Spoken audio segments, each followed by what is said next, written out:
The KCSN Live postgame show from the Kingdom Bar and Grille in Overland Park is about to begin.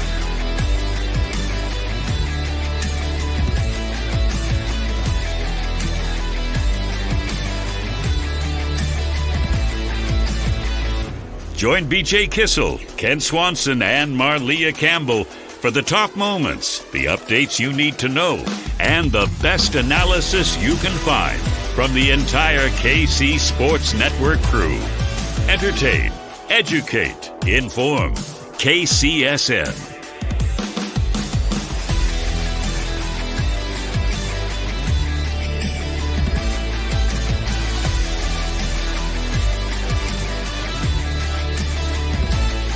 Hit that subscribe button. This is the KCSN Live postgame show with BJ, Kent, and Marleah from the Kingdom Bar and Grille in Overland Park.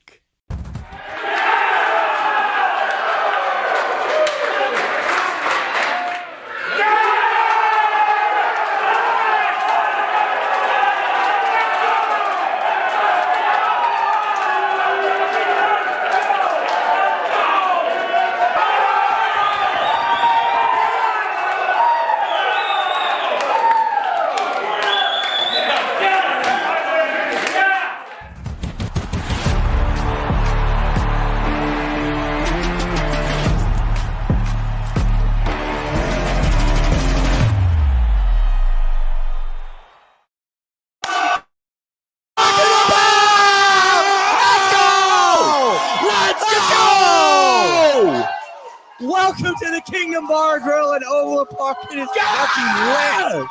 42-36, the Chiefs beat the Buffalo Bills and will host the AFC title game for the fourth year in a row. I'm BJ Kissel, that's Kent Swanson, joined by Scott Ward, Tucker Franklin, and everybody here at the Kingdom Bar and Grille out in Overland Park. That is absolutely what we are talking about. I'm a hot mess right now. I am an absolute mess right now. What a game. What a time here at the Kingdom Bar and Grille. The Chiefs are hosting the AFC Championship next week against the Bengals. And the Bengals are getting bumped again. Oh, let's go. There is so much to talk about with that game. Long story short, Patrick Mahomes, best player in the world. There is so much to talk about with that game. Oh my God. I don't even. Where do we go from here? I have no idea, but we do have an announcement as Scott's looking at me. Everybody at KC Sports Network, we have 2 tickets that we are giving away to the AFC Championship game. And all you have to do for a chance to win those tickets, donate $10 to the KC Sports Network Venmo. We're going to use that money for our Feed It Forward and our Soul of KC and all the philanthropic things that we do. But we've got 2 tickets to the AFC title game, $10 to the KC Sports Network Venmo, enters you for a chance to win. We're going to raffle those off on Wednesday night. For every $10, you get a chance to win 2 tickets, 2 VIP passes, thanks to Tickets for Less, to their tailgate party and a parking pass. But we don't give awesome stuff. But holy shit, let's talk about this game. Oh, my God. What? I'm flustered. I don't even have an outline. Whatever. I'll open the outline for us. You know, Diet Coke getting crazy. That was one of the best games I've ever seen in my life. That was amazing. And that was a battle of 2 incredible quarterbacks. One having to go up against the Chiefs' backup secondary, and one having to go against the number 1 defense in the world. And the number 1 and the guy that went against the number 1 defense in the world went out and dominated and won and put the team on his back and played to a level. I told y'all that there was more left in Mahomes' tank to show us, to exceed our expectations, and that's what we got today. He was perfect. Mahomes was perfect today, and the Chiefs needed to be perfect for that game, especially with all the adversity that they dealt with the injuries, and he was. And that's why the Chiefs are hosting another AFC Championship game in Kansas City, the 4th year in a row, BJ. I think it's a record. It's some sort of record. I think it's an AFC record. Nobody's ever done that. I don't know how to feel. I don't either. Because going into it was Tyrann Mathieu being injured, and we saw what happens. Guys not in position, just not knowing what's going on out on the field. And then it was the the play calling inside the red zone, the third down, the getting cute, the Blake Bell, taking the ball out of Mahomes' hands, taking the ball out of Mahomes' hands on those 3 plays. But we don't have to worry about any of that. None of that matters now. We don't have to spend weeks talking about that. We're going to spend a few days talking about the Cincinnati Bengals and Jamar Chase being a problem. But we're going to enjoy this one for now, and we're going to enjoy it with our friends. Let's get back to the outline here. All right, we appreciate everybody. Again, we're at the Kingdom Bar and Grille out here in Overland Park. And as we mentioned earlier, we've got 2 tickets to the game next week, hosted in Arrowhead Stadium against the Cincinnati Bengals. And, we're going to give away those tickets. Donate $10 to the KC Sports Network on Venmo. We'll raffle off a winner on Wednesday night, and that money is going to be going towards our Feed It Forward campaign, which is going to be food insecurity issues. We have some partners, some different community groups based in the Kansas City area that we've been talking with over the last couple of weeks that we want to do these things with. And so we've got a couple of tickets. We want to leverage it for some good stuff. So help us, help the Kansas City community during a time that we're all celebrating. There's some people out there that don't want to talk about that now, but it's a very, very good thing. So, all right. Marleah Campbell is going to join us in a little bit to get everything that is talked about during the post-game press conferences. And then we're going to go over tomorrow's headlines with Craig Stout, key observations with Maddie Lane. And we'll answer all of your questions and bring on your comments later in the show to finish us all out. But we appreciate you for watching, whether you're watching on Twitter, whether you're watching on the KC Sports Network YouTube page, 101 The Fox Facebook page. We are going all over the place in addition to the KC Sports Network Twitch account. So we appreciate whether you're watching there or you're listening after the fact on Apple or Spotify. I think I got through all the business stuff. So Patrick Mahomes. Good. Man, Patty Mahomes. That was the best. Like, gosh, like they needed him to be perfect, man, and he was. And he just, he was so locked in. We said, we're getting 60 minutes of love on, and we did because you saw how locked in he was, even from the beginning of the game with the legs. He had a great feel for the pocket. He had great timing within the pocket, understood when and how and what he needed to do to escape to extend drives, and he did it with his legs in the first drive. He just went out and just threw it all across the yard and dominated. End to end. And it needed more than 60. They needed more than 60 minutes of LeVon. They got 65. They got whatever they got. And now the Chiefs are hosting the AFC Championship again. Jerick McKinnon, dude. There's so much. There's so much. I don't even know where, I don't know where to start. All right, Patrick Mahomes finishes 32 of 43 for 370 yards. And a couple touchdowns. And Josh Allen, 27 of 37, 329, 4 touchdowns. As much as we're going to celebrate this and all the crap that was being spewed on Twitter between the two, Josh Allen, tip your cap. Granted, the guys were wide open, but he went out there. He made plays. He made this one of the best games that we're going to remember for a really, really long time. So kudos to him. If this is a teaser of what we've got in the future in these games, this is going to be something really special to watch for years to come. But damn, for the Chiefs to come back and win, Melvin Ingram in the second half, so many guys to point out that are just out there making plays.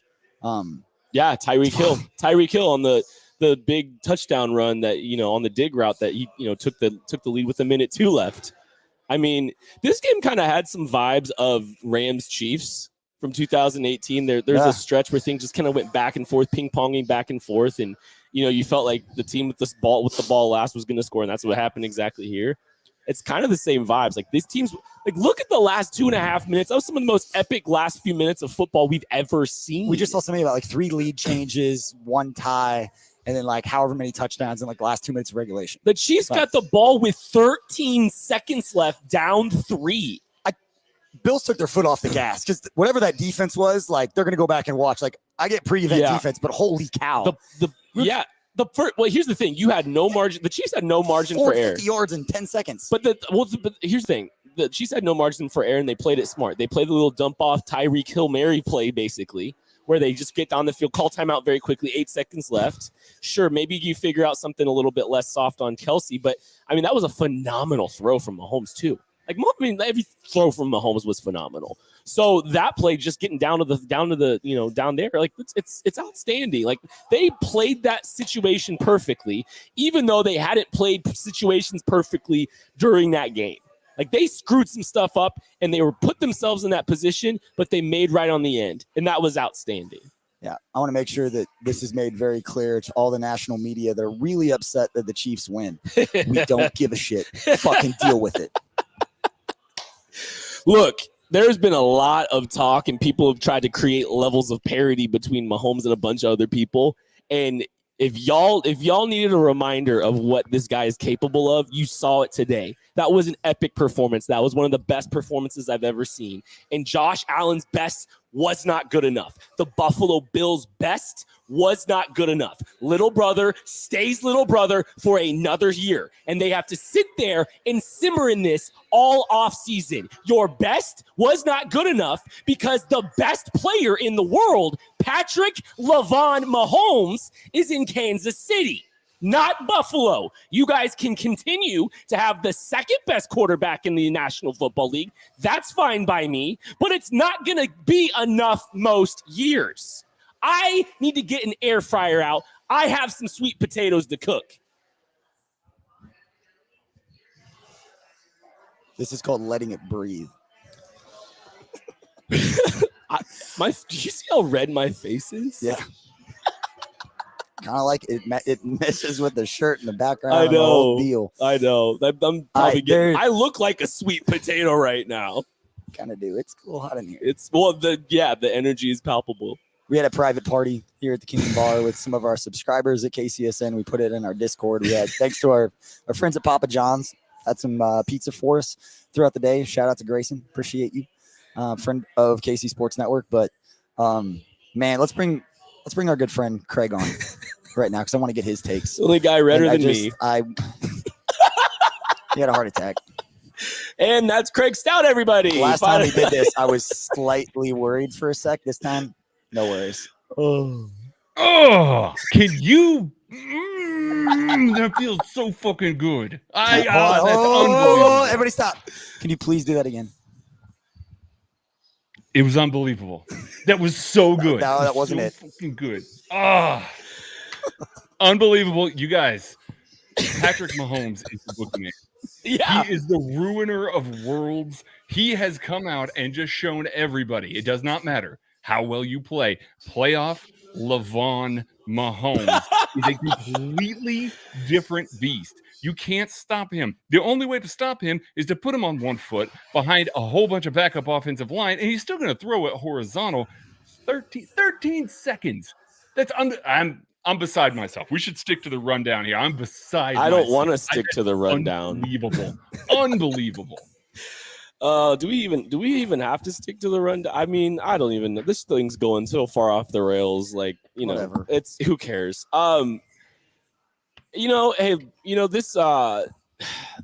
This game wasn't over my dead body game. Shout out and rest in peace, our dear pal Therese Paler. This is the epitome of an over my dead body game. This was, you said, Bobby Yaga. There's so many things. There's so many superlatives and things that Therese gave us about Mahomes, and he was so dead on with all of them. And look where we're at here. What a game, the over my dead body game. Craig, what do you think? I mean, listen, we've seen lots of football stories, especially this weekend. It was a phenomenal weekend for football. We've seen so many football stories in the modern era that, hey, you left too much time on the clock. You left too much time on the clock for Tom Brady, for Peyton Manning, for Aaron Rodgers, these guys that you just don't want to give the ball back to because you're worried about what's going to happen. And what Patrick Mahomes did in that game on the touchdown pass to Tyreek Hill was unbelievable enough. Yeah, Then you give him the ball back with 13 seconds. Everybody's going to the exits. Everybody's hanging their heads. The morale's in an all-time low. And all he does is get them in position for a 48-yard field goal to tie the game, send it to overtime. And at that point, we all knew it was over. Like, we did. The Chiefs win the toss. It was over. You knew they were winning the toss. Like, you knew they were winning the toss. Like, yeah. It was happening. It was happening. How short is too short? You can't give him the ball. Like, that's the end of the thing. You just can't give him the ball and expect that you are going to protect a 3-point lead. That is unbelievable. That is unreal. And to do it with the leverage and the high stakes and everything that game meant to the Chiefs, to the Buffalo Bills, who were phenomenal. Don't get me wrong. That offense was absolutely phenomenal today. But, man, they're going home right now saying, what do we have to do? Like, that was everything that we possibly can. We scored with 13 seconds left, up 3. And Patrick Mahomes not only took it into overtime, but beat us without us getting the ball. Just absolutely broke them. Chiefs were on the end of one of those a few years back. Man, I'll tell you what, it feels real sweet being on the other end of it this time. It really does. Fucking go! BJ besides his, he's like, this is. I can't hold it in. Are you fucking kidding? Like, the rest of the NFL is just watching the game like, shit. We might have to put explicit on this one, Tug, just so you know. He's already on it. I'm sitting over here stewing. I know, it's great. Not to lose it. The raw emotions are incredible here, and like the raw emotions here at Kingdom Bar and Grille were off the chains. Like this was fun, and just like I had one of our buddies, Joel Penfield, come up here and just say goodbye because he thought the game was over with 13 seconds, deservedly. But like Patrick Mahomes just continued to do that. Craig, I don't want to take things too far down, but like we can't just sit here for 45 minutes and go Patrick Mahomes. I mean, maybe we can, but I mean, we can. I'm okay with that. It would be worth it. It would be worth it. Can I say? I don't even know it's not even on the thing. Let's talk about Melvin Ingram because I want to talk about Melvin Ingram. And I know there's the one play late where he jumped at his feet and ended up being like the 4th down or he scrambled around. Outside of that, grown-ass man coming off that side, and it changes. It's pre-Melvin. We talked about it all week. Pre-Melvin Ingram defense, post-Melvin Ingram defense. And when you don't have Tyrann Mathieu on the back end, somebody's got to do some stuff up front. And when the Chiefs had success in the second half, it wasn't on the defensive backfield. We know that. It was up front, and it was the guys causing havoc, and it was led by 24. Yeah, Melvin Ingram was phenomenal. He really was. It's at that tone early with that strip sack that just happened to bounce to Josh Allen. But he was kind of a force in the run game as well, stringing stuff along, really making plays for other people and making things right. You saw him being kind of a leader on the sidelines there. That's awesome. That's really cool to watch a guy like that who sees – not necessarily a power vacuum. That's the wrong word there. But with Tyrann Mathieu out, you need somebody to step up. And for him to be a guy, a veteran player, to step up and do that and help lead that and keep everybody's heads focused and in the game, it cascades down to those younger players.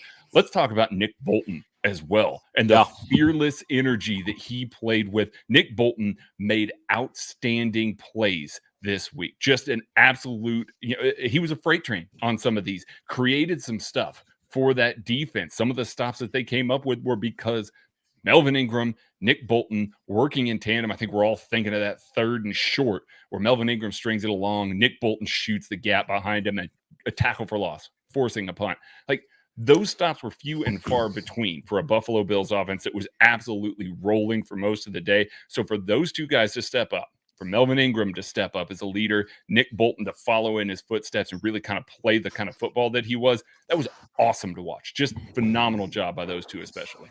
Real quick, Craig, he just mentioned leadership. So Melvin Ingram, a fantastic leader. BJ, do you know who else is a great leader? Who? Fairway Independent Mortgage. I should know. Do you want to go from here? Do you got it from here? Or do you want me to take it? Fairway Independent Mortgage makes the home loan process as simple as possible by guiding you through every step, just as they've done for the past 25 years. Call Jennifer Dixon at 816-390-8898. That's 816-390-8898. Great rates, a focus on customer service, and the fastest turn times in the industry. That's Fairway Independent Mortgage. That was a fantastic job, BJ. Okay, so let's talk real quick about the back end of the secondary. And I'm pretty sure if it is concussion protocol, there's a pretty good chance we're going to see Tyrann Mathieu next week in the AFC Championship game, which, by the way, is Arrowhead. And by the way, the Chiefs are hoisting the Lamar Hunt Trophy on Joe Burrow's face. You can have my brain. Yeah. So anyways, just the coverage for the coverage was awful. I mean, the back end of the defense was struggling. They had no answer for anything. Pass rush wasn't getting home. They desperately missed. They desperately missed Tyrann Mathieu. They desperately missed Rashad Fenton. Yeah. I mean, and Travis Ward got hurt. I mean, it was tough sledding. It looked like the old Chiefs defense from earlier in the year for sure.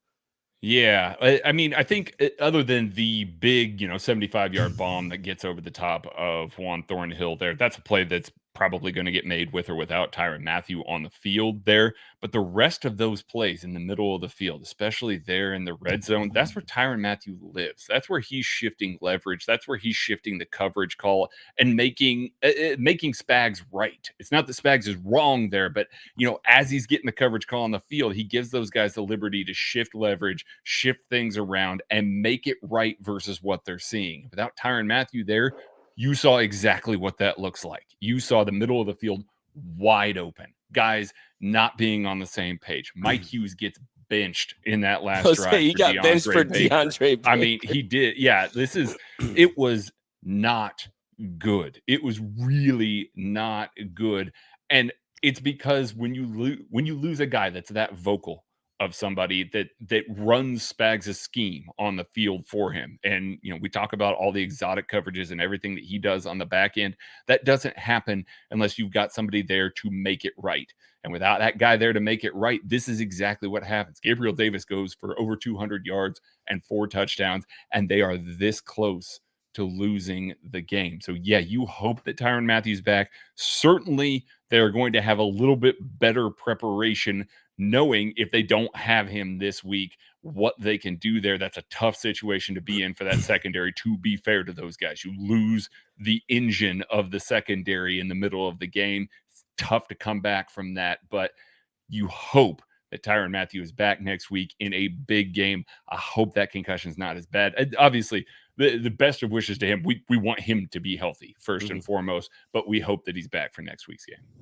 Well, you can find him on Twitter at BarleyHop. We'll be talking tomorrow if my voice survives. Your voice is gone. My voice is gone. I got it. I'll get it next. I'll get it tomorrow. Don't worry. You're on us this time. KC Laboratory Live, 6:30 tomorrow. Cannot wait to break this game down. Start talking about the Bengals, all kinds of good stuff. We got a big week here at KCSN. We'll be at the Shrine Bowl together. We'll be talking a lot about this game that's coming up, Chiefs Bengals. Cannot wait for all this stuff. And Craig, we will talk to you tomorrow, kicking everything off. Let's go. That's how I wave now with kids. Let's go. Speaking of the Shrine Bowl, I spent 19 hours in the car with Tucker. I did. Cannot wait for driving that. out to Vegas because we have too much equipment to fly with. So hopping in the car and driving out there. But man, let's do the little Big Cedar Golf best drive of the game. Huh? I wonder. I mean, we could do about every drive this game. I would do the one where we went 50 yards in 10 seconds to tie the game. We'll do that. The Bills pretty much were busy celebrating. All right, yeah, let's do that. Let's go to the back break. I think that's a tough flight for them. Oh, it's delicious. Little brother stays little brother for another year. Like that's like this real. Wasn't there players that were doing it as their fans? Their fans can't take a long. You don't flight think back. Mentally that team is beat down a little bit now? Here's my wet blanket. I like Sean McDermott. He said a lot of really genuinely nice things, and when I talked to him about Andy Reid, sure. And then I like Mitch Morse a lot. Oh yeah. Anyways, the rest of them can kick rocks. Big Cedar Golf drive of the game. Let's go ahead and do the 13-second drive, the backbreaker for the Bills, who were celebrating their AFC championship game. Before we get into the drive, let's take a little look at what makes Big Cedar Golf so special.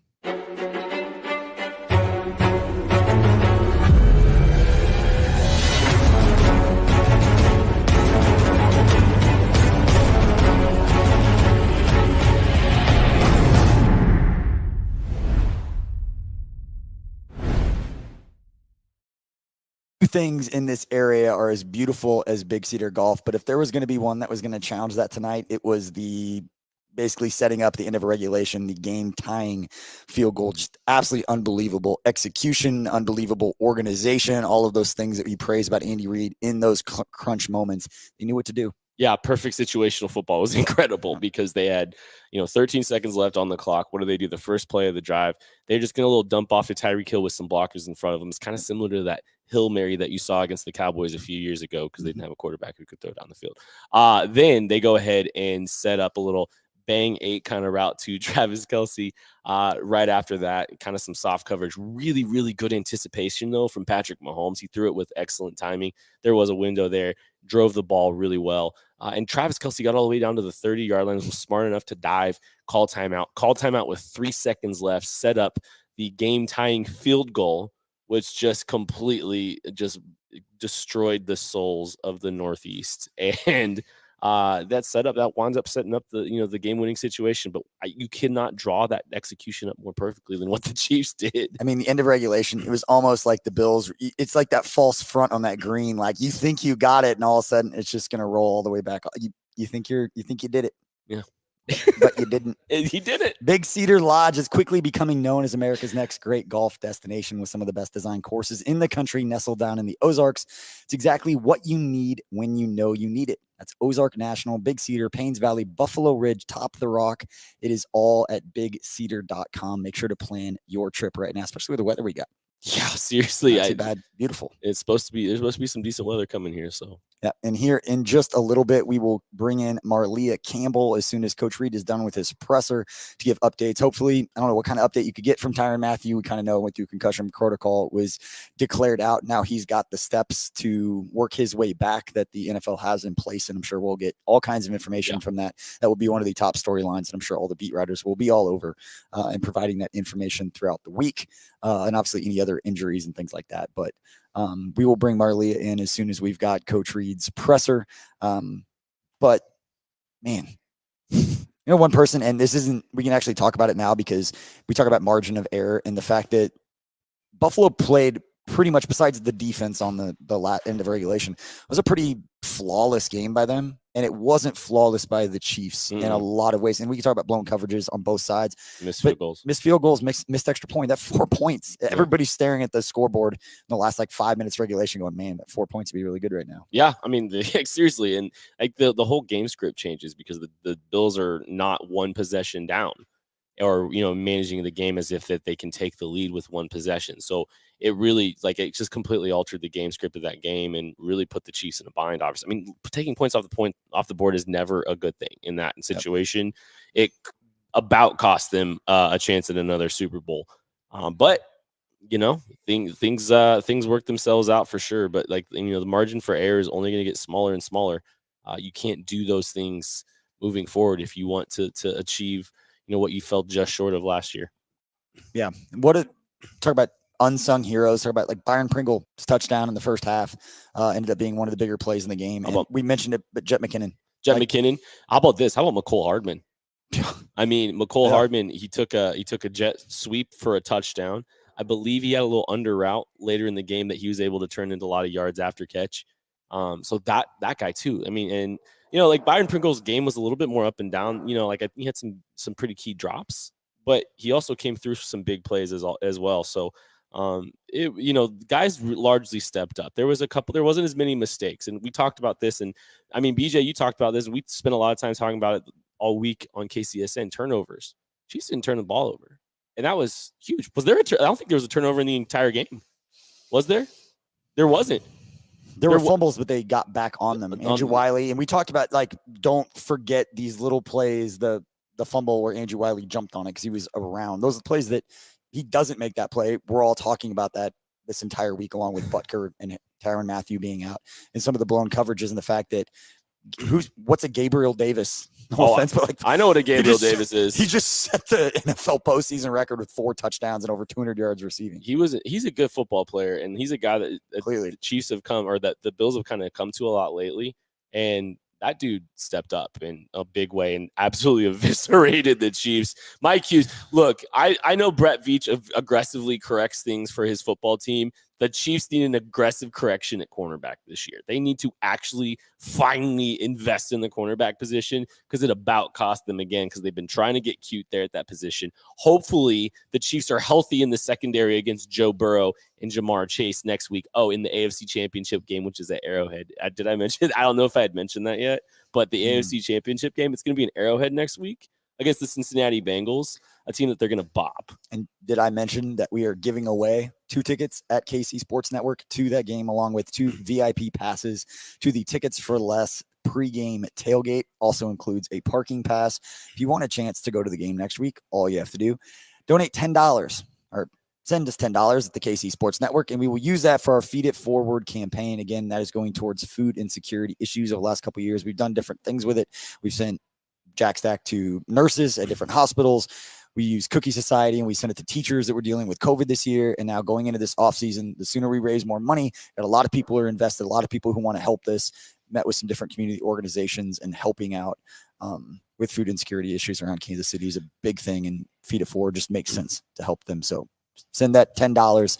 For every $10 you send, it enters you a chance to win. Help us, again, help some people in the area. So, again, we are waiting on Coach Reed's presser, and Marleah Campbell, the sports director at WIBW, has been joining us for the last few post-game shows. She will hopefully be joining us, and we were going to go to Maddie Lane late in the show, and we're going to call an audible and just bring on Maddie right now and go over his key observations in this game, because I know he is absolutely itching, and this guy spent all week watching film, breaking down what he thought was going to happen. Maddie, I know we've got an outline. I haven't looked at it, so I'm not going to ask you one of those questions.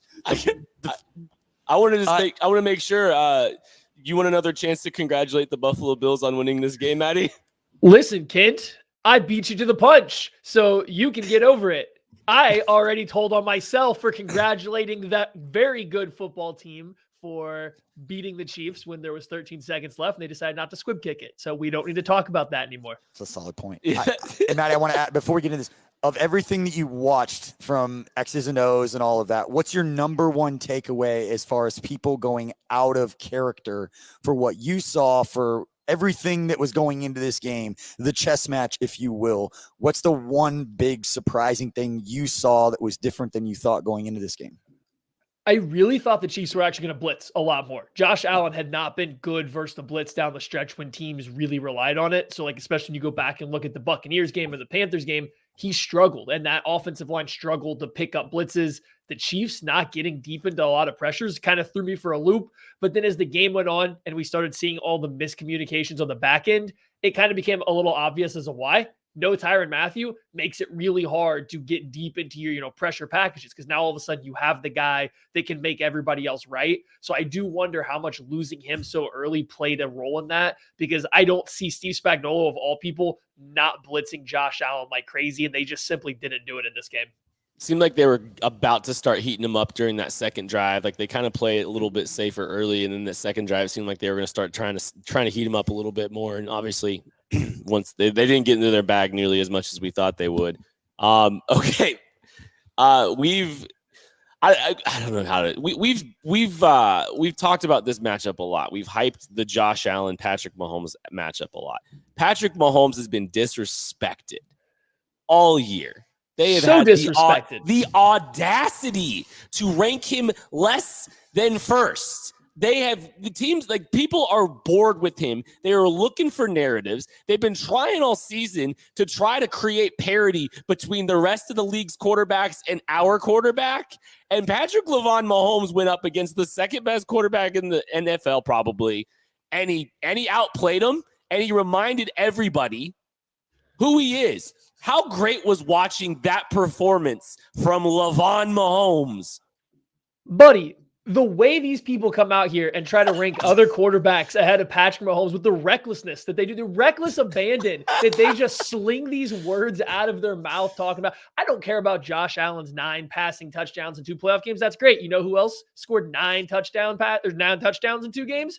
Patrick Mahomes did. Oh, he ran one in, so it's not as cool. Get out of here with your random little stats. Patrick Mahomes is the best quarterback in the NFL, bar none. Nobody can say a different word about it right now. Josh Allen was great. Josh Allen played a phenomenal game. He threw to some wide open guys running through the open green grass. That's cool. Patrick Mahomes took the ball 50 yards with 13 seconds left. I don't know how you come out that. That coin flip came out and the Chiefs got the ball. There was zero doubt in anyone's mind that they were about to score. You could see it on the Bills players' faces. Everybody knew that game was over. He came out and reminded everybody, every single person on ESPN, NFL Network that you've ever seen on Twitter, that guy walking down the street at the supermarket that told you Josh Allen was better. He reminded you that they were wrong. He's the best there is. Period. And I'm gonna get fired up, because let's not ignore the fact that the guy at the supermarket is saying that because the national media person he's listening to that gives him all the takes that he goes and parrots to all of his friends told him that Josh Allen is better. So casual Bills fan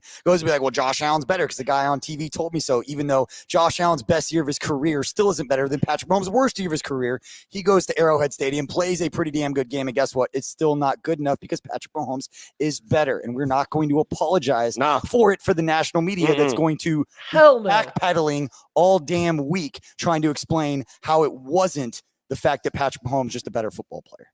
These guys just got so bored. They got so bored of watching Patrick Mahomes do it time and time again that when this year started out and teams started playing all these deep safeties, being afraid to let, the Chiefs throw the ball downfield, they got bored and they started to create these random narratives. And then lo and behold, the Bills do the same thing. They sat there with super deep, too high safeties the entire game. And guess what? It didn't matter. He went down the field time and time. The only time he got stopped is when the ball was taken out of his hands by some coaching decisions. That's the only time he got stopped. He was better than anybody else that played this weekend. He's going to be better than anybody else that plays next weekend and the weekend after. And you can just go ahead and put that on repeat for the next 10, 15 years. I think a bunch of people needed clicks and decided to try to spice some things up. We don't need clicks around here. Yeah. And that's the one part. And not to go off the rails here. Chiefs Kingdom is very good, and you are really good. If you want to get engagement on your tweet, CBS Sports, call him the third best quarterback and somehow tag Kent on it, and he will just unload on social media, and they'll get all the engagement. Yeah, we're an easy target because we attack because we have years of frustration built up, all these bad losses, and they expect us to not act like this. Yeah, well, we've earned the right to act like this. Well, we're talking from our chest right now, like our quarterback threw from his chest, as Maddie Lane likes to talk about a little bit today. We're gonna be puffing our chest all week as we're gonna be Vegas. Never underestimate a football fan's ability to steal equity from players on what they did on the field. No, I might have to get another plane ticket here next weekend to get my chest on the airplane with me, guys. I'm gonna be walking pretty tall. My chest is gonna be out. Hey, okay, so there's so many things about Mahomes' performance that I think are worth unpacking. What was the one thing that kind of just stood out to you that just felt different? I have one. I want to hear what yours is. It was the running early on. I take that back. Not the running. We're gonna go just the control, the complete control over this game and we've used it before, so it's a little bit of a cop out. But you look at some of these plays in the middle of the game or down the stretch where the pocket wasn't perfectly clean, but there was enough room to maneuver. He was maneuvering perfectly. The amount of Bills pass rushers that barely grazed his jersey, but not enough to mess with his rhythm or anything he was doing was through the roof. He was in complete control over, his space on the field, where he was moving through space, what he was doing with the football, where he was throwing guys to be. He was in absolute control of that game the entire time. Josh Allen played a great football game. I really don't want to take anything away just out of, fun jesting back and forth. But there were times where he looked like he was a little out of control. There was times he looked a little frenetic where he was running. Maybe he panicked a little bit under pressure, or when the blitz did come. That wasn't Mahomes. There was never a moment or a play where it felt like the moment was even close to too big for him. He was bigger than the moment every second of the way. It was just, he was just it was perfect. Honestly, you talk about some of the stuff operating from the pocket. He had perfect timing, perfect feel, knew his escape routes. I even think about one of the plays that got called back one of his runs. He found a way to get out of the pocket, but then he ran up field and then cut inside and dove for the line to gain. It was just this level of awareness that he had for the entirety of the game. It magnified it showed up every single play. And I don't know if his teammates really played off of that or felt like, but I think, largely this group played really, really well across the board. And I don't know if it just started with him and carried over or what, but it was a near perfect performance, except for, some play calling decisions and some of that kind of stuff. I was wildly impressed with what he did. Yeah, and I think you kind of nailed it there. When you have a guy playing at that level and it wasn't all just creating. It wasn't all freelancing. It wasn't all creating out of structure. But when you're playing that good in structure and out of structure, it gets really hard as a teammate to not just start stepping up. It's really hard to not just feel a little bit, just extra motivation to try a little harder. Or you all of a sudden start getting Tyreek Hill's having this big game late in the game. Travis Kelce you get McCole Hardman, all these guys. I'm not saying they're not playing their hardest at other times, but when someone's going off like Patrick Mahomes was, you're almost out there trying to impress them or to match that intensity and level of play every single time. And they did such a good job of doing that throughout this game. Some people are going to say, well, Patrick Mahomes only threw that dig to Tyreek was just all Tyreek. That was a dot on the dig to Tyreek, by the way, just so you know. He said that throw was perfect. There was somebody within 30 yards of him. So if they're going to praise Josh Allen for the throws that he was making with no one within 20 yards of a bunch of those defenders, you can give credit for Patrick Mahomes for throwing it with a guy on Tyreek's back. Yeah, whatever. All right, find him on Twitter at Chief in Carolina. Maddie Lane, I cannot wait to talk to you tomorrow. 6:30 p.m. Central Time, KC Laboratory Live podcast. It's going to be a lot of fun breaking this game down and getting a little bit of a look at the Bengals too. Don't ever forget again, national media heads. We're talking to you. We're watching. Hey, you congratulated them early. I'm just saying. It is a receipt-keeping day, a receipt-keeping night, and just Chiefs fans, just let it out. Keep all the receipts. Let them all out there. And we appreciate, again, everybody who's for watching this game on KC Sports Network live post-game show. We're out at the Kingdom Bar and Grille out in Overland Park. Hopefully open within the next week or two for fans. Definitely by the time the Chiefs are winning that Super Bowl. We're going to have a lot of people here. So everybody who's listening, please go down, hit that follow, hit that subscribe button, follow. We have got new shows for you breaking down the Kansas City Chiefs every week. We've got Matt Castle breaking down Patrick Mahomes. We've got Derek Johnson breaking down the defense every week. A lot of really, really good stuff. And I know we're going to have a lot of really, really good stuff right now from Marleah Campbell. She's going to join us. She's been listening to Coach Reed and his presser. And based on what we've seen from social, there are some great one-liners from Coach Reed. So welcome, Marleah. Good to see you again.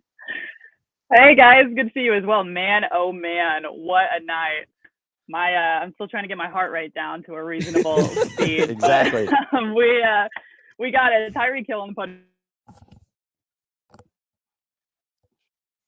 All right, we'll come back to Marleah here in a minute. She's got her internet, seems like a little slow, but she is crushing, kind of double dipping right now. She's, again, is the sports director at WIBW in Topeka.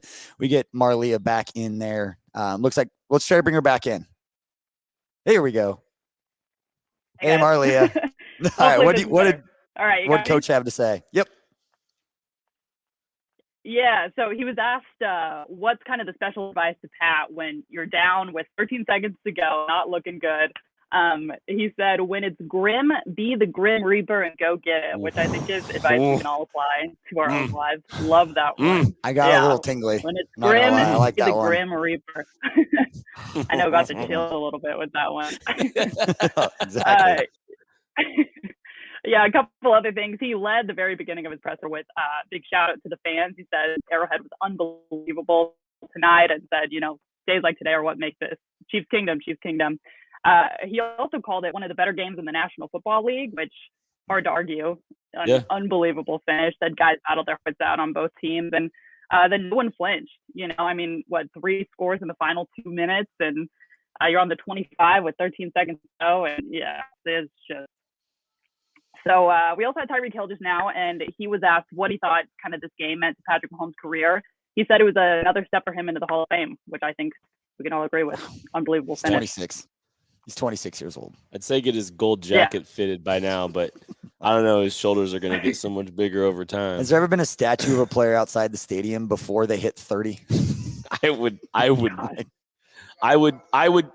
that GoFundMe. I'm just saying. Start it right now. I'm on board. Oh. Sorry. We had something. Sorry, Marleah. We had something over here. Yeah, Marleah, was there anything else that stood out from the press conferences? We're wrapping up the show. Last segment, we're going to give fans a chance to ask us some questions when we wrap this thing up. But what else stood out from the post-game presser? Yeah, the Hall of Fame comment was big. The Grim Reaper comment was obviously pretty fun. There's always one golden nugget out of a Reed presser that I love. So that was definitely today's. And then, he closed with, we can enjoy this for a minute, but we got to get ourselves ready for Cincinnati. One next week and hopefully redemption from the other week. Can we just put 2 guys on Jamar Chase the entire game? He might. Yeah. Talking just straight up, like you were just following him around the entire game. We do not care. Face guarding. Hey, you know what? You sacked Joe Burrow. It may not matter. Fact. I'm just saying. I'm hyped, man. I'm ready to go. All right. Marleah, we appreciate you for joining us again. This is Marleah Campbell, WIBW in Topeka. Thank you so much, and we will catch up with you next week for the AFC Championship game. All right. Thank you to Marleah Campbell. Again, we are going to wrap this show up. We appreciate everyone who is out there and watching again. Want to be a part of helping us help Kansas City and our Feed It Forward program. You donate or send over $10 to the KC Sports Network Venmo account. And on Wednesday night, probably during the KC Lab, you guys will pick a winner. We'll give away 2 tickets to the AFC title game. Includes 2 tickets to the VIP, tickets for less tailgate, and also a parking pass. I am excited to be a part of that. Chiefs Kingdom gives us something to help some people, and we'll give you some tickets to go create some memories. I love the comments be that we at see that from game, people. by the way, though. It's the low key, like, old dad in me. That's just, all of this is so special, not just because we get to watch the greatest player in NFL history ever, but the memories that you're making with family and friends and everybody, like wherever you are watching the game, like you're gonna remember this stuff forever. And fan bases don't get moments like this. Is the golden age of Chiefs football, so enjoy it. Yeah, it really is. And he normalized greatness. He normalizes moments like this sometimes, and he don't take this for granted. I mean, he went above the expectations you probably had going into this game, and that's really hard to do with the kind of standards that dude is set. And those are the kind of things, like I wrote, this is exactly what I wrote about on the KCSN Substack this week. Expect something special. There are levels that he is capable of, and today showed it. There's more left in the tank for his career. He didn't peak early. He's still the best player in the world. He's the best quarterback in the world. You have him in your city for the next decade. And he's going to surprise you more and more and more over the next decade. He's not done. It's just not just going to be boring anymore. Josh Allen, all talk all week. Josh Allen running the football. Very effective. 11 carries for 68 yards, averaging 6.2 yards per carry. That's really good. Patrick Mahomes, 7 carries, 69 yards. Nice. 1 touchdown, 9.9 yards. Nice. Everybody talks about Josh Allen running the football. The greatest throwing quarterback in NFL history. Is like, you know what? I can run too. A little bit better. Weird. All right, Tucker, let's bring in some fan comments and questions here to wrap up the last 5 minutes or so of this show. And while you're sitting there waiting and you're like, you know what? I don't know what to do, sitting in traffic, just sitting in bed, getting ready to fall asleep, just not know how to feel. First thing you do, hit that subscribe button, hit that like button, make you feel better. Hit that pound, huh? Trying to buy time for Tucker to find some comments. He's shaking his head like there's none, and I'm looking at the same thing. I can see him. Oh, he's working on it. We are getting spam. Shout out to someone spamming us in the YouTube. That's kind of ruining it for us. You're ruining the fun. Block him. I got Scott. Yeah, I'm not going to say that. I don't know what it is. But yeah, he's there. We got some people spamming us. Joe Jackson's talking about putting in Armani Watts a little bit more. Armani Watts actually did get a little bit of a run. That was kind of surprising. I don't know how great it went. I really don't know how great it went. I'm not going to pretend to know the responsibilities on that last play, but I can tell you, as somebody that watched a lot of Armani Watts in college, he had interception against Arkansas. Yes, he did. On a play that looked very similar to the one that Buffalo scored on, and he was the backside safety, and he cut across and picked off the ball. This time that did not happen. Austin Morgan wants to know what the Venmo is. At KC Sports Network. You follow all of our social channels. We'll try to get, you know what? I think if either Tucker or Scott would tweet it out or comment about it, and then we can bring it onto the screen and show you exactly what it is. But it's at KC Sports Network on Venmo. And thank you. I've been checking. Seems like we already have a handful of donations and people. Oh my God. Yeah. Shout out. Already raised $400. I don't know if I'll say that out there, but already got about $400, which is just about enough on its own. There we go. Quick shout out, Scott and Tucker, for getting that figured out. But $4, we're going to be able to send, again, some meals to what I believe is going to be Hope Faith Ministries. Yeah. So we're going to partner with to do some of the food insecurity stuff. It's a day shelter for homeless in Kansas City, and they absolutely need help. How will we stop Chase if we don't have Tyrann Mathieu? I don't care. Patrick LaVon Mahomes. We'll figure it out. I don't care. I don't care today. I really don't. Dynamite Did analysis. you just see what just happened?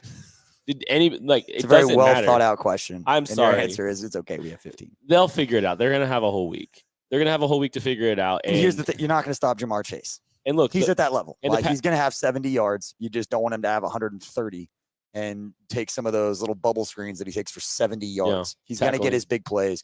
Don't let simple plays become huge plays because you miss a tackle or because you're not locked in knowing to give him space. Don't give too much of a cushion because then you're in the Tyreek situation. You give too much space. He's got the angles on you because he's a lot faster than he gets credit for. Pass rush needs to get home. That's going to be a big piece of this too. The back seven can be really benefited if Joe Burrow is going and trying to be a hero from the pocket. The Girl on Fire 25, based on the Chiefs' previous postseason revenge tours, what are your expectations for the team as a whole next week following this game, aside from Mahomes being Mahomes? I think they're gonna put a good performance together. I don't think you're gonna see an emotional letdown because I think this team already had their emotional letdown when they started the season 3 and 4. I think this has kind of been a weird year for them. This is their third year going through this process. Yep. This team's played about as much football as you possibly can. They played, I think, more football than anybody in the National Football League over the last 3 years. There's a lot of factors in there. This team is too callous. This team is ready for this moment. They've been ready for this moment. And I think you're going to see a good performance and not an emotional letdown across the board. Yeah, the one thing about Cincinnati is there's going to be talk and their young quarterback and this and that. They are not going to be intimidated by this moment at all. So any kind of storyline of Joe Burrow being nervous coming to Arrowhead for an AFC title game, he is not built like that. No, but they're just at all. But he is way too confident as a person and as a player to be in this situation, which is exactly what you want if you're Cincinnati. You want this cocksure guy who's going to come in and act like I am the best player and I am the God's gift of football. But that guy plays for the Chiefs. Yeah, I mean, Joe Burrow's fantastic, and I mean he's probably the third best quarterback in the AFC. But I mean, Mike Greenberg said Mahomes was fifth best quarterback in the playoffs. What's their name? Joe Burrow's you saw what he did at LSU. You saw what he was capable of doing. He's a guy that's kind of lifted organizations and maybe even played a little bit above their heads. I think the talent gap between the Bengals and the Chiefs is not even close. The Chiefs have actually opened, by the way, 7-point favorites in the AFC Championship game, which sounds about right. Yep. This is gonna be a good game. This is gonna be a fun game, but I think the Chiefs are gonna pull it out. And while we're talking about it, we have not yet talked about this guy, and I believe he deserves some credit. And we'll get to this question in a second. Tucker, bring it right back up, but I do want to give a quick shout. Clyde Edwards-Helaire, played fantastic in this game.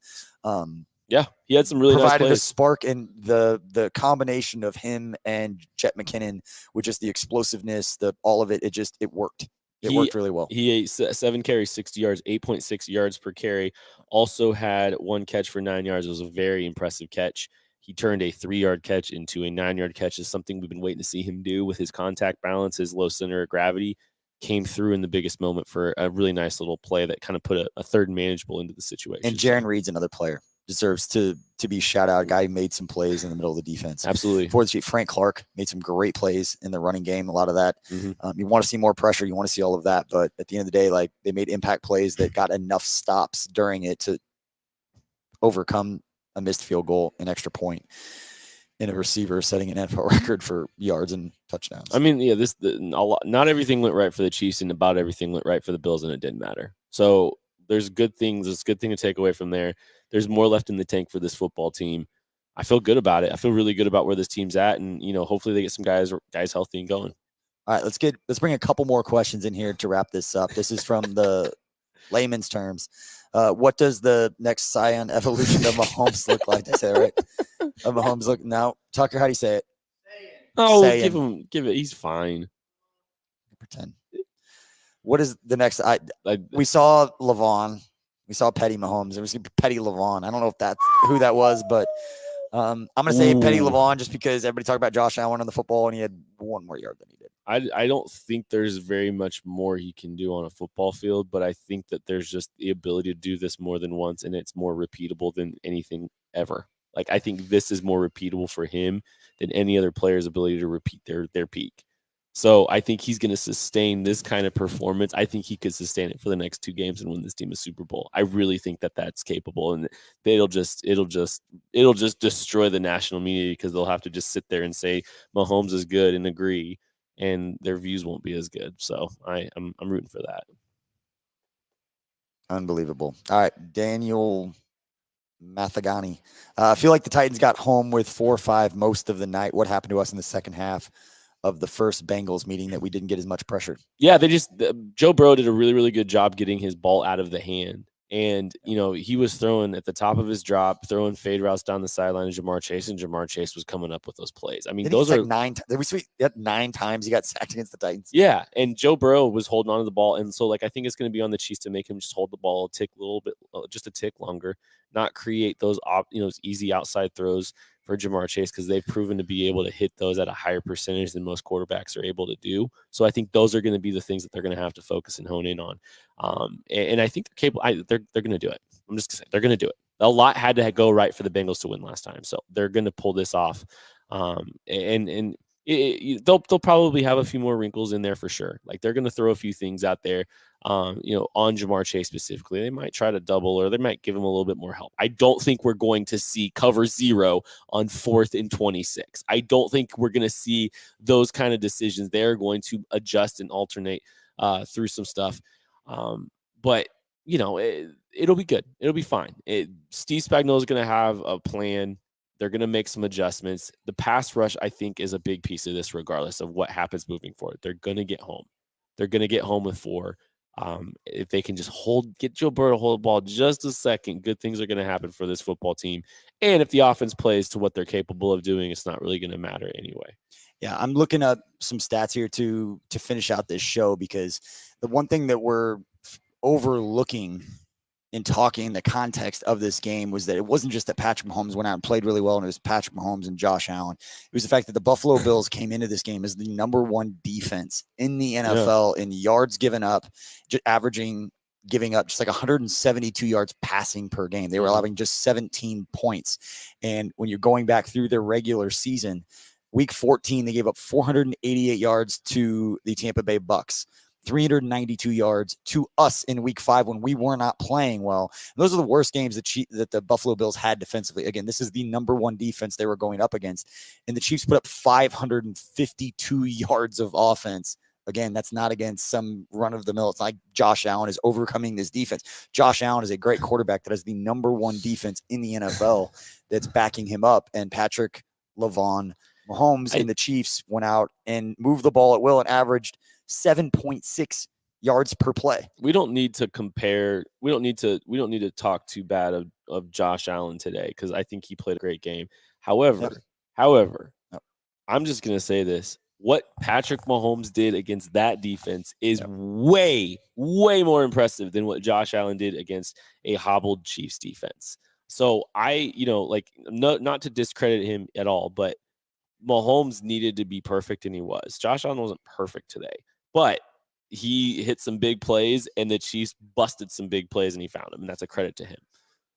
All right, let's bring on just a couple of more. We still have a lot of people that are out there watching. We appreciate it. We know you were excited. Go ahead and hit that subscribe and follow button, and you can see the ticker at the bottom that we are raising money for our Feed It Forward campaign, and we're using that partnership that we have with Tickets for Less to give a couple of tickets away to the AFC title game with a couple of pregame passes and a parking pass. Donate $10 to the KC Sports Network Venmo. We're going to use that to do some good with some food insecurity issues in Kansas City. Again, Wednesday night during the 2nd episode of the KC Lab, they will announce a winner. And again, they are going live at 6:30 tomorrow night on all of these same channels. All right, Daniel Mathagani. They didn't squib kick it on the kickoff with 13 seconds left. How much of a mistake does that seem like now? It seems like an absolute horrible mistake, because at worst, you're still taking 6-7 seconds off the clock. You run one play if you're the Chiefs after that. Right. They completely botched it, and I don't know. I'm trying to remember where the ball landed in the end zone exactly. Maybe they were trying to hit it right at the goal line. They were trying to kind of kick it inside the 5. Either way, they didn't execute. They're gonna have to think about that a lot. Between that and the defensive coverage calls they had on that final drive, that's to me what they're going to be thinking about. They're going to have to think. Man, that was awful. They're going to have to think about a lot this offseason, because you can't just sit here and say, okay, what we've done is good enough. Or I don't know if they're going to be able to rest on their laurels and say, hey, this is, they might have to make some drastic changes here. And you know what? Things are about to blow up in Buffalo, because Brian Daboll, their offensive coordinator, probably gone. Leslie Frazier, the defensive coordinator, has a chance to be gone as well. Like, there is going to be some turnover there. That's really going to alter, that organization, that organizational culture, and we'll see what Sean McDermott's really made of. I do like the who punts to Tyreek Hill and expects to still have a job after the penalty, and you knew he was going back out there. I didn't think there was any chance they were going to punt on the football. Yeah, I was surprised that he came back out, honestly. Like, we were talking about it here at the Kingdom Bar and Grille, and it was like, I mean, I doubt Tyreek's coming back. He just ran 60 yards. I mean, and then he came back out and did that, and it was kind of seemed like maybe it was a little counter run. I actually might watch some special teams plays this week, because it looked like, they tried to go wide to the field the play before, and he cut it up inside down the sideline. So it's gonna be interesting to watch. Trying to make these big statements, but simultaneously, the Chiefs have the best quarterback in NFL history, the best tight end to ever play the game, and the most explosive player in NFL history. And you can make a very easy case for all three of those, that it's not these extravagant takes. Like, that is happening right now. And we didn't waste that opportunity because of a missed field goal and a missed extra point and a couple blown coverages, and the fact that our defensive leader and one of the best individual leaders of any team in the NFL, any player in any team, left in the first quarter. You didn't have him in the biggest game. But and you think about the big three you just talked about, those three kind of were the catalyst for, for this team being able to put this thing together. I mean, Tyreek Hill with his explosive touchdown, catch, Travis Kelce with the game-winning touchdown catch on a little wheel fade, whatever you want to call that, and Patrick Mahomes down both of those up. So, one of my best receipts ever is in 2018. I said that the Chiefs have a chance to be the Golden State Warriors before Mahomes had even touched the field. That is, they changed how football is played. They changed what is possible on a football field, and it's been fun to watch. Mahomes has ruined football in a lot of ways, because when I see Jimmy Garoppolo, and granted they won, but when he runs outside the pocket and tries to throw on the run, it's just like, you can't do that. There's one quarterback. That's not true. There's a handful of quarterbacks in the league who can do that. But none as good as Patrick Mahomes. All right. I want to keep taking questions. I don't want this moment to end. I want to keep feeling all of this. So anybody who's hanging with us, especially like tomorrow morning, if you're listening to this Monday morning, you're hanging with us, man, we appreciate you. And go donate to try to have a chance to win tickets to the AFC Championship game. Go to the KC Sports Network on Venmo. Get a chance to go to the AFC Championship game, and it'll be you will be there after the game with confetti on the field at the podium, watching or getting to see you'll get to see all of that, because the Chiefs are winning. Next week is a confetti game. It is an absolute confetti game next week. They're winning down on the field, and the confetti will be Chiefs colors. And follow all of our social media channels, and if it happens that the Kingdom Bar and Grille is open to the public by next week, we will have all that promoted for you. Unfortunately, or fortunately for us, we will all be in Las Vegas for the East-West Shrine Bowl, but we will still do the post game. We will still have all your same Chiefs content throughout the week.